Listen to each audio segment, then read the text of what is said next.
அங்கே ஒரு கோல்டு வார் நடக்குது ட்ரம்ப்புக்கும் மோடிக்கும். பட் ட்ராமா போடுறாங்க, இந்த கட்டி பிடிச்சிக்கிறது இதெல்லாம் வந்துட்டு எல்லா மக்களும் இதுக்கெல்லாம் மயங்கி விழ மாட்டாங்க. அதில் மோடி வந்துட்டு எடுத்ததுக்கெல்லாம் என்னோட good friend, my best friend சொல்கிறதுலாம் சும்மா புருடா.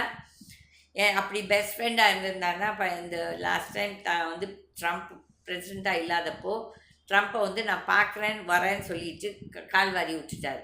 ஏன்னா அப்போ வந்து இந்த கமலா ஹாரிஸ்க்கு ஜெயிச்சு வரணும்னு சொல்லி இங்கே யாகங்கள் எல்லாம் பண்ணியிருந்தாங்க.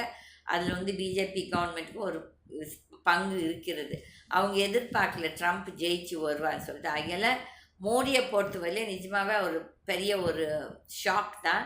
ஆனால் சும்மா ட்ராமா போடுறாரு, என்னோட பெஸ்ட் ஃப்ரெண்ட் அந்த மாதிரி அந்த பாடி லாங்குவேஜ் எனக்கு தெரியல. ஆனால் ட்ரம்ப்பை பொறுத்த வரையிலும் வந்துட்டு ட்ரம்ப் வந்து தன்னோட அமெரிக்காவுக்கு தான் வந்து ஃபஸ்ட் ப்ரிஃபரன்ஸ் கொடுப்பாரு. அதனால் இது அவங்க நாட்டோட கொள்கை, நம்ம நாட்டு கொள்கை. நம்ம வந்துட்டு இந்த மாதிரி நம்ம மக்களை டேக்ஸ் போட்டு நம்ம இந்த மோடி கவர்மெண்ட் கொள்ளையடித்து கொண்டிருக்கிறார்கள்.